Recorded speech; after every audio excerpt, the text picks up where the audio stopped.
When we visit an historic house, it's often the things that seem different that catch our attention. It might be the design and scale of the building, its rooms and gardens, or it can be the objects within, things that we do not recognise or things that don't quite make sense. At Vaucluse House, we become witnesses to the privileged lives of the Wentworth family, who resided here on the outskirts of Sydney in the mid-19th century. We are entering a place where, like many of its objects, the rhythms of daily life for its occupants were very different to our own. Some of the differences are obvious, such as in the colonial kitchen, and indeed the bathroom. And the overwhelming opulence of spaces, such as in this 1840s drawing room, challenges the simpler, less ornamented tastes of today. Like most old houses, the interiors at Vaucluse House have evolved with changes in ownership. Since the custodianship of Sydney Living Museums, the interiors have been restored to the height of the Wentworth occupancy and reflect an understanding of the fabric of the building, careful research, and knowledge about life in the early Victorian era. Every finish and furnishing in the house has meaning, whether it is original to the house and family or is based on designs from the appropriate period. Some objects have been chosen to match documented items that no longer belong to the house, such as this decorative grand piano made by the firm Collard & Collard. Manufactured in England in the mid-1860s, this piano was sent almost immediately to Australia. Musical instruments in our historic houses pose some really interesting questions. We're very good at managing the tangible, like positioning a clock here or hanging a curtain there. But what about the less tangible things, like the smells and the sounds of the house? How do we reproduce those? In addition to the collections of Vaucluse House, we have musical instruments, original sheet music, even family archives for some of the properties. But the evidence can be really patchy, and it can be hard to work out what music the family was actually making in the house at any particular time. Having worked closely with the sheet music collections at Sydney Living Museums, Matthew Stevens is organising a musical program in the drawing room at Vaucluse House for a large event. We want people to hear music from the 1850s as they walk through the house. We needed to pick compositions that we know were played at the time in Sydney. This was harder than you might expect at Vaucluse House because we have no sheet music that has survived, and we have very little idea of the musical tastes of the Wentworth family. We ended up hunting for ideas in a number of different places. The first was Rouse Hill House, one of our other properties, which has an extensive collection of sheet music dating back to the early 19th century.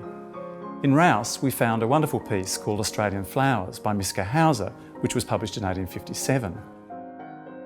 We then went to the National Library of Australia online and found a terrific piece called The City of Sydney Polka by Charles Packer, which importantly was dedicated to William Charles Wentworth of Vaucluse House. We also looked at the Sydney newspapers and found that both these pieces had been very popular at the time. James Doig, pianist and student of historical performance at the Sydney Conservatorium of Music, has agreed to perform these pieces and begins his preparation for the concert. Well, I guess what attracts me to playing this sort of an instrument is the history and the fact that you have a totally different sound to the modern piano. It's also just an amazing feeling to have 100 years history under your fingers and to be able to play the piano that this music was probably performed on. Choosing the music to play wasn't the only challenge. It was important that the Collard & Collard piano was sounding its best for the performance. Piano technician Ron Overs has been commissioned to undertake conservation work on the piano. The piano's keyboard and mechanism is removed from its case so that Ron can work on it in his piano workshop in the Sydney suburbs.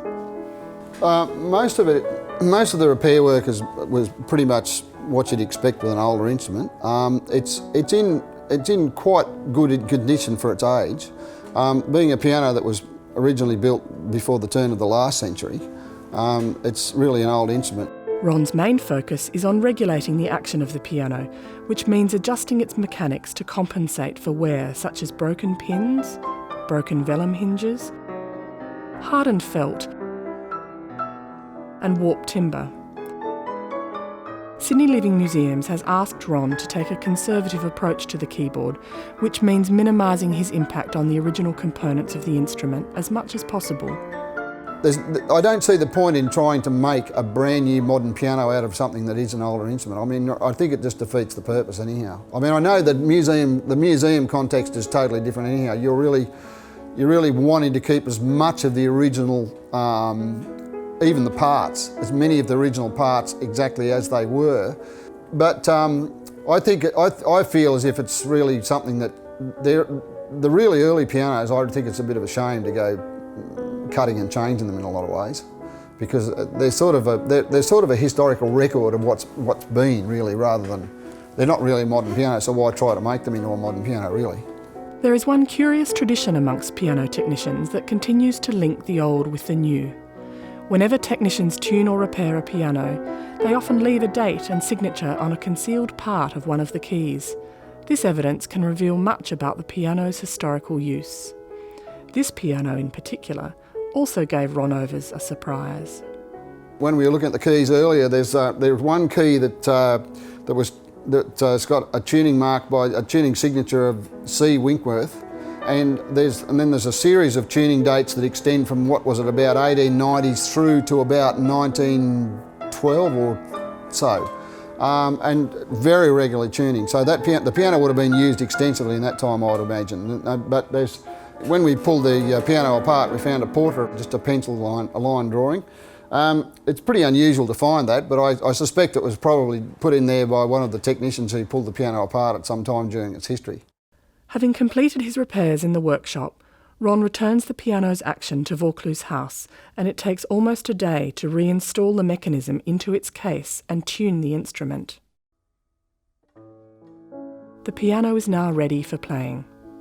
It's been really exciting to hear for the first time Australian compositions published in the 1850s played on that mid-Victorian piano in that wonderful drawing room.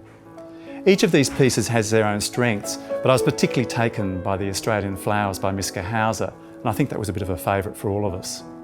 It evoked a lot of emotions for me from, memories of youth and of family and just the silence of the Australian bush.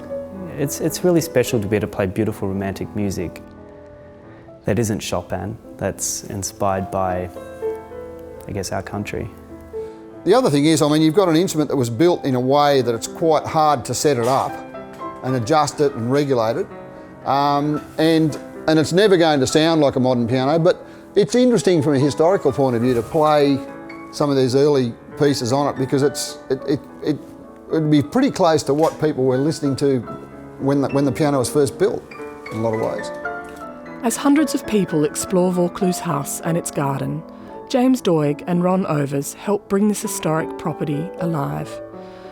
The drawing room becomes whole once more. Its furnishings and decorations are complemented by the sounds from the room's musical past.